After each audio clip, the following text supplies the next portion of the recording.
Okay, hello everyone, and welcome to our webinar called Lead Different,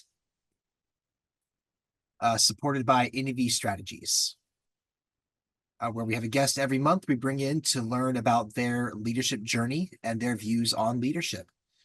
We are thrilled today to have our guest with us today. Before we begin, let me just give a little brief accessibility check. So I am the director of this thing. I am bald. I have a black shirt. I have a pale brown wall behind me, white skin with a beard, and my name is Shane Feldman. I am the CEO for NEV Strategies. And we have our guest here today, DJ Johnson. We're going to introduce him in a little bit. So a little bit more about accessibility. We do have CART captioning available. If you'd like to access the CART, we have a link in the chat, which you can see pop up. Just click that link. We also have ASL interpretation. We have the two interpreters with us today. One is voicing, one will be signing. The interpreters and captioners are sponsored by Interpreters Now. So big thank you to Interpreters Now for their sponsorship. We do have an email for NEV Insights. So if you'd like more information about this webinar series, or about our organization or about our business and what we can do to support different businesses and different organizations in leadership development strategies or consultation. This webinar will be recorded, and the recording will be posted on YouTube later on. If you have any questions for DJ, please feel free to use the Q&A function in Zoom to ask your question. At the end of the webinar, we will find time to collect and answer those questions from DJ before we wrap up. So, DJ, welcome aboard, and please introduce yourself. All right, thank you, Shane. I'm so excited to be here. First off, for accessibility, just to describe myself, I am a Black male. I've got brown skin. I've got a pretty high flat top. In terms of that haircut, I'm wearing a lilac or light purple business shirt with kind of a pink tie, as well as a vest. Some people, since I've gotten the flat top, joke that I kind of look like the actor Will Smith from his first breakout TV role on The Fresh Prince of Bel-Air. But as I'm considerably older than he was when he played the part, I will take that as a compliment. So my name is David Johnson, but that is also the name of my dad. So professionally and personally, I go by DJ.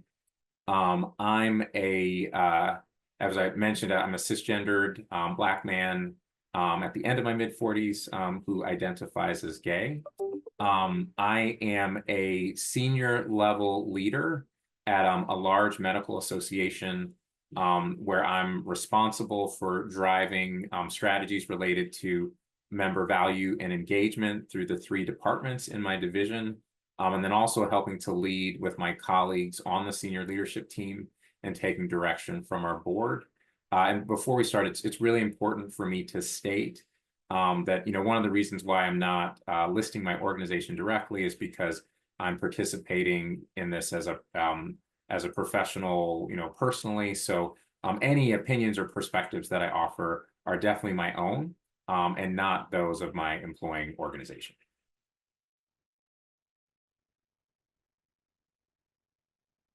Okay, wonderful. Thank you, DJ, for clearly identifying who you are and clarifying your organization's identity as well. So now, Lead Different is such a unique concept of what we do here to support different communities out there. So talking about Lead Different, I think it's important for our audience to understand your leadership strategy, your leadership journey. So we want to see how you got to this leading role you are today. Please describe your journey for us. Sure. I always think that it's important when talking about someone's journey to look back a little bit on their background. And so I really have to start with my parents. My parents, middle class, my dad in human resources, my mom a teacher. When I was a kid, we moved all around the Midwest, the South, and the East Coast. It was actually 6 states before I was 13. Sometimes we were the only Black family in some of the small communities that we lived. And I just remember my dad taking more higher level and high stress jobs to provide for our growing family. And I also remember how my mom really was always trying to find ways to help me and my siblings integrate into the neighborhoods and the communities everywhere we went. So seeing how they were serving as leaders within their jobs and within their communities, it always stuck with me, especially how through their leadership, it really helped them connect with others as well as connect with each other and connect with us. And so that was something that stuck with me. So then, I went to college for journalism. I worked briefly at a magazine, and then went on to work at different nonprofits that I've been working at for the last 24 years. And I made that shift because I was really looking to increase my sense of connection and fulfillment. And while working my way up at different associations, I was really lucky to have a number of mentors and colleagues who recognized my potential and leadership to succeed. But I also took a lot of time to invest in myself, whether that was by taking professional development, getting certifications, like I'm a certified association executive, which is actually a certification that people who are running associations. I know, Shane, that you have your CAE. And I have to give a huge Yes, yes. and I have to give a huge shout out to the Diversity Executive Leadership Program that's run by ASAE. That's actually where Shane and I met. We were in different classes, but it's a program that is really intended to create a platform and give support, development, training, and education to people looking to increase their leadership through who are parts of underrepresented communities, be that racial communities or sexual orientation or ability level or status. And they take applications, ASAE takes applications at the beginning of each calendar year, I think, where you have to submit those by the end of February. And I highly recommend it, kind of for people. And, and I will say that about the DELP program specifically, and getting to be around other people that both were like me and that were also wildly different than me, but we were all kind of united and unified in wanting to be the best that we could be in the organizations that we were at and to catapult our careers.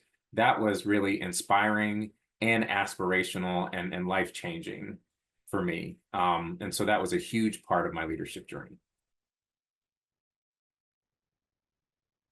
Yes, yes, yes. That's a wonderful story, starting from your parents and leading to your experience with DELP. Um, so during the DELP program, I remember you and I had actually connected. One thing I appreciated about you is that you had acknowledged me and you talked with me and you learned about me and connected with me on a personal level. And that really shows your level of leadership and your level of care. You're curious about the different communities as you described. So would you mind telling me what lead different can include into your communities and the people that you serve? Like what's different about your type of experiences? Sure. I think that in general for me, and I love the title of this podcast, by the way, because leading differently, there have actually been, like a number of books that have been written about you know, leaning into all the things that make us uniquely us. And I think there is a book, and the title of it is something like Onlyness.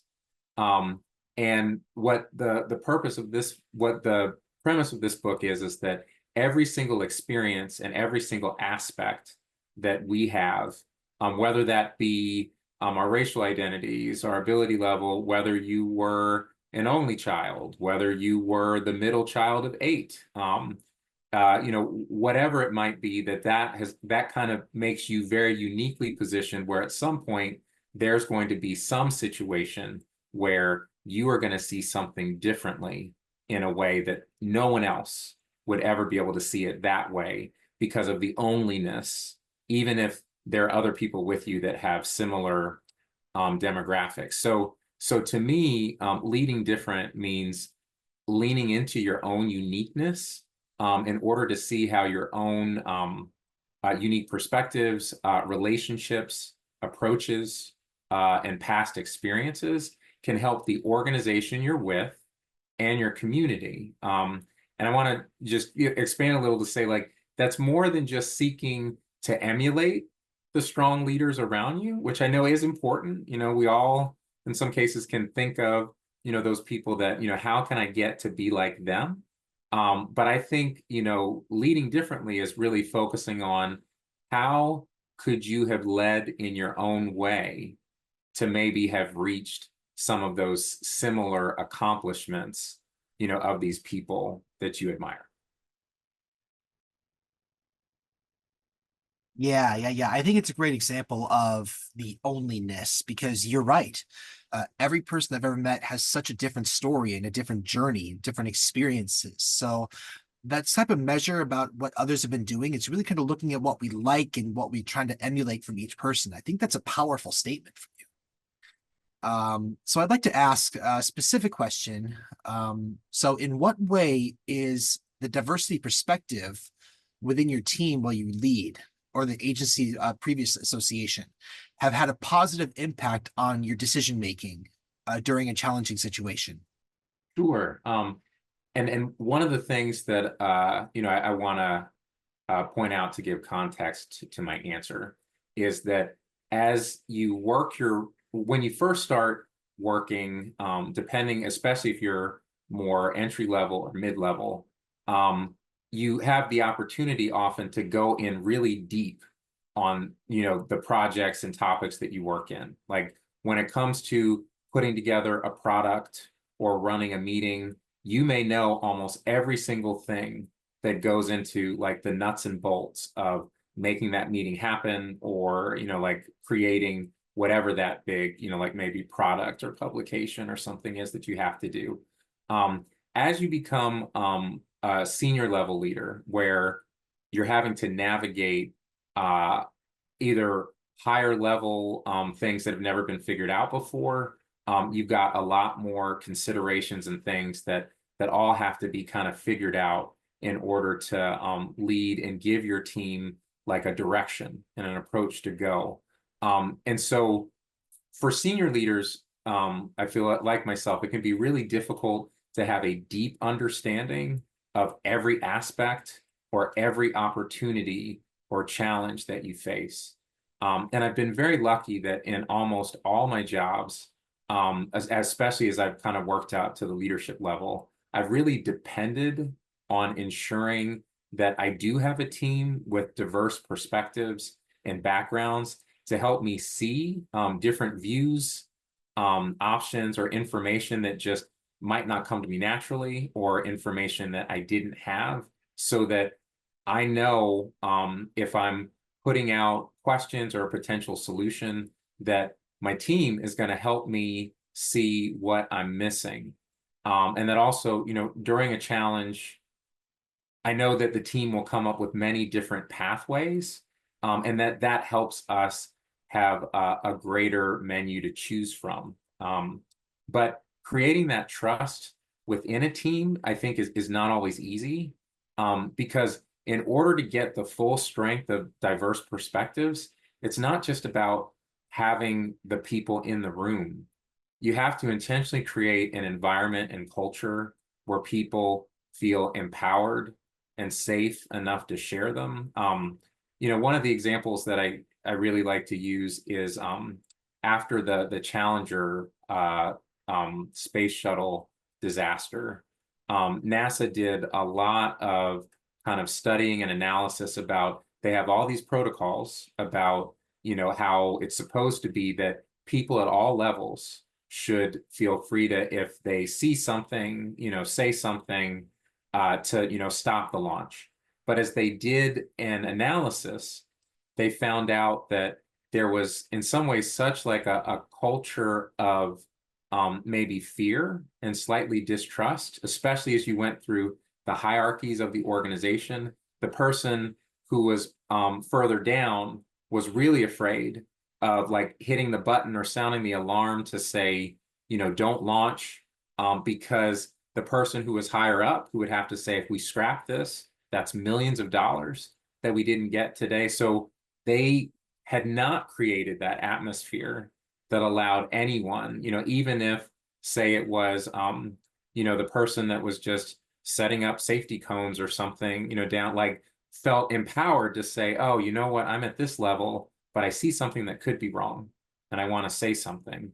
And so I just say that, so, I've been very lucky to have a diverse perspectives on my team, but I also hope that I've been very intentional about, one of the first things that I do when I come in is try to make sure that people know that I'm both trying to create a safe space, and also to see how I'm trying to lead authentically and inviting them to do it, because I think that's important. Otherwise, I might have the diversest panel in the room where everyone's nodding with my suggestions, but no one's sharing with me what I'm missing.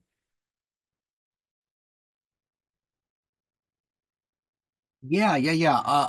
Piggybacking on that thought process, because one thing that you mentioned is that you're bringing such a diverse team, but also, like you mentioned, the challenging situations. Often people face time constraints or budget constraints, or other types of barriers in that way. And in that situation, it typically comes from external sources. So listening to those diverse perspectives. So how, as a leader, did you, um, if you like host a big meeting with like 5,000 people showing up, you have a lot of things to deal with, but also at the same time, you have a lot of diverse perspectives that can be shared with you. So how do you balance that, the pressures of the time sensitivity plus budget constraints, plus making sure that everyone feels valued and perspective? How do you balance that as a leader?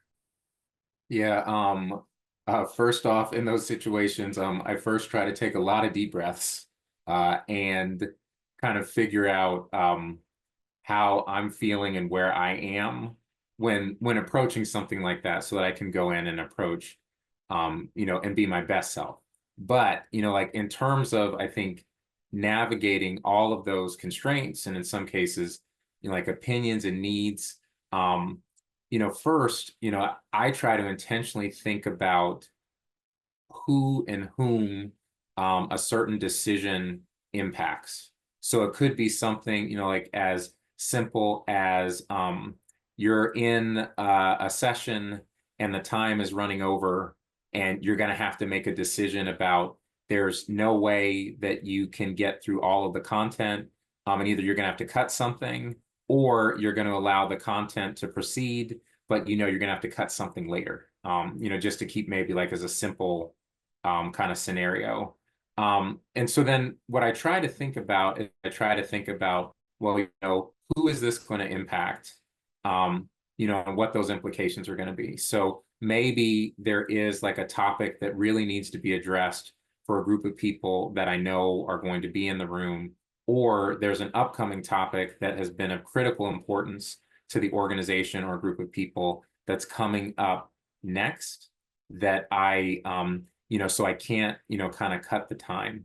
And, then I would probably, reach out to either my other team members or whoever I had access to try to, explain, kind of what my approach and considerations were, to try to get like some feedback of, we're going to cut the next session and we're going to have to move it to virtual, or we're going to, we're just going to have to go, we're going to have to go long, because this is such an important topic and we got to think about the impact that it's going to have on the room, or how it might reflect on the organization if we cut off this really sensitive topic.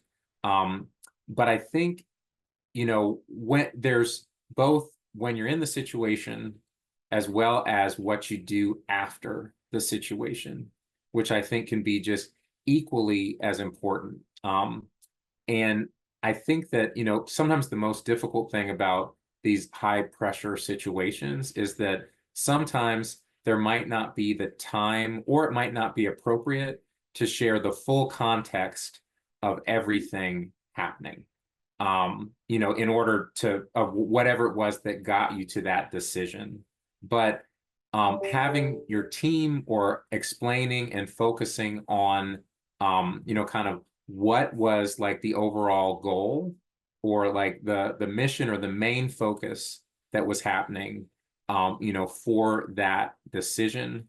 Um, and then also thinking about, like as you're in that high pressure situation, thinking about who are the people right there at your disposal, that can help you kind of break down that challenge so that you're getting the perspectives that you need for the parts that you need.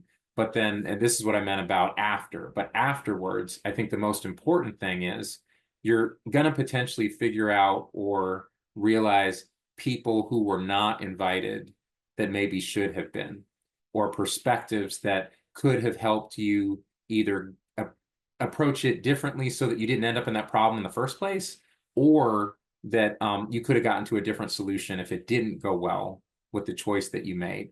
And finding ways to invite and include those people either in the decision-making process or in the prep process the next time.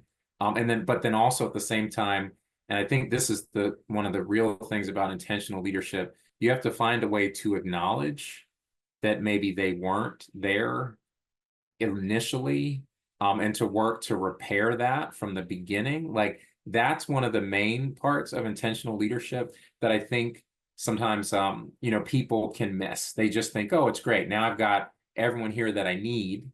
But you may have some people that are sitting there thinking, well, I'm here, but why am I just here now?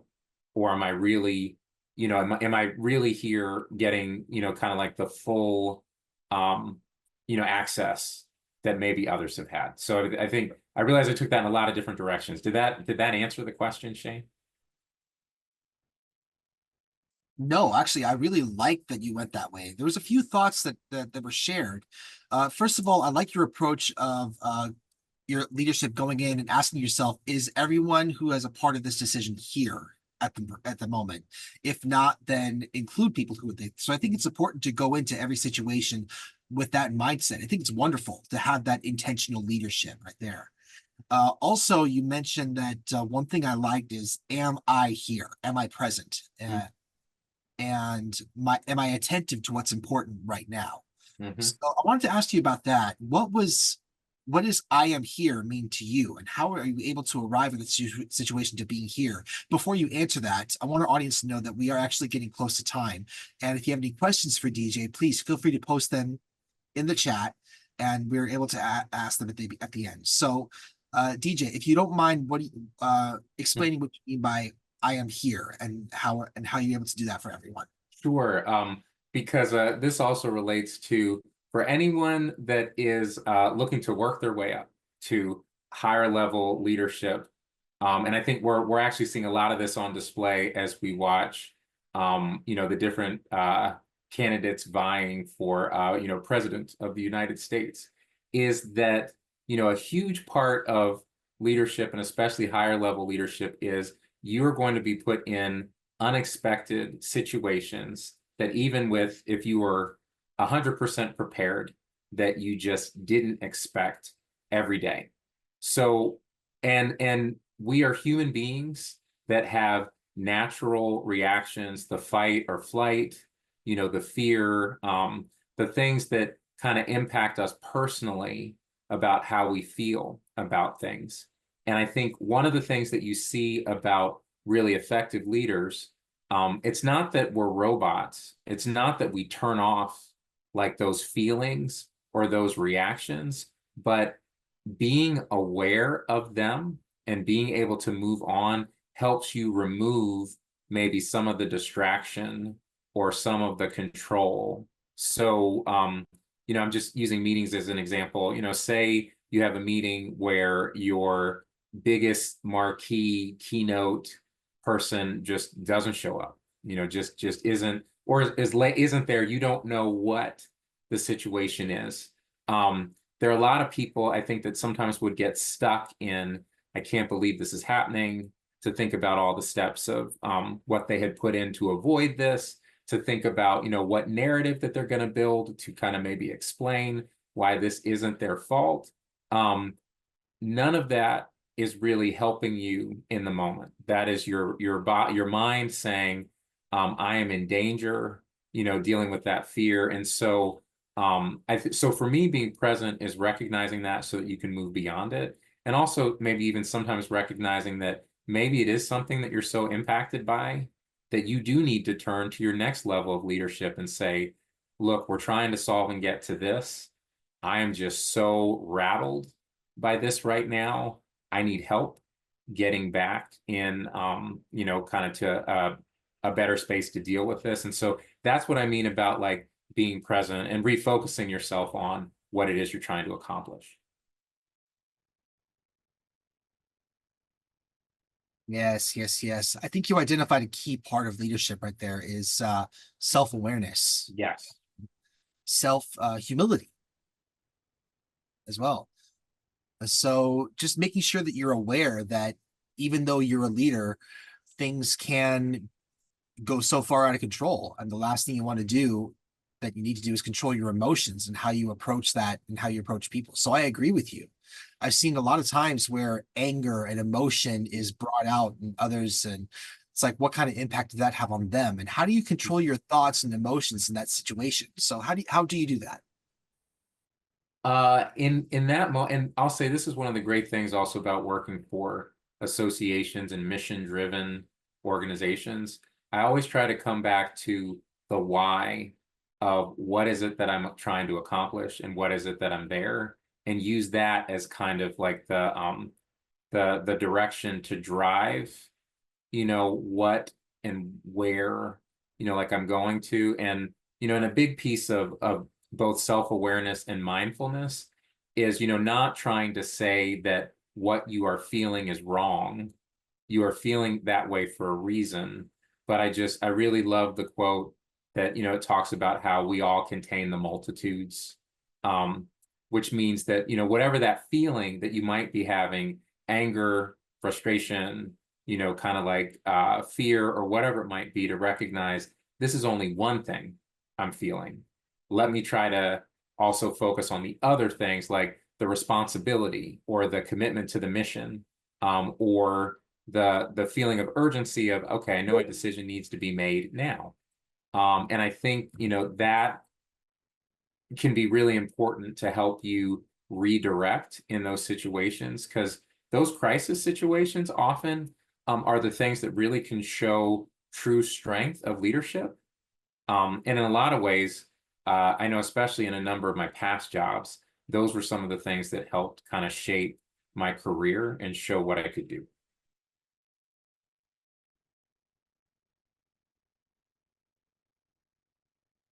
Yeah, yeah, that's powerful. That's a powerful comment of self-awareness. And both, that both our audience and the staff and the members of the community, they're always watching on how you behave in the moment. So it's really an important part of the role of leadership.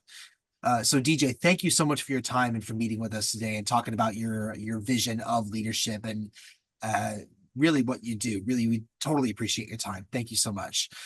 So for our audience, if you want to follow more content like this, please feel free to click on the link or go to our website, NAV Strategies, and follow and keep calling for more updates right there. We are excited to know that we actually do have a webinar next month, October 25th, with Sasha Ponapa. She is the director of the Deaf Organization Fund. She helps allocate money for different different nonprofit organizations. So we look forward to that. So again, thank you, DJ, and thank you for our audience for tuning in and talking about Lead Different and what it means for everybody on your journey.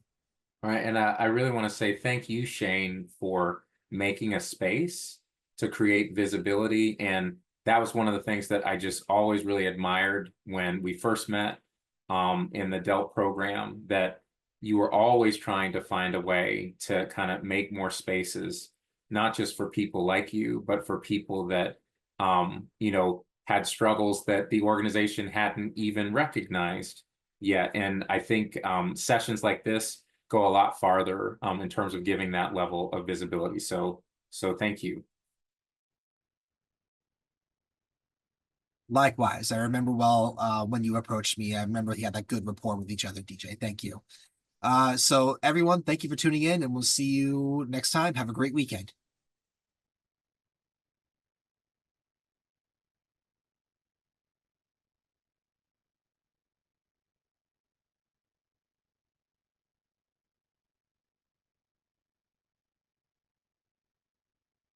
DJ, we'll wait till everyone leaves and then we'll reconnect later. Okay. Sure. Okay, let me stop the recording.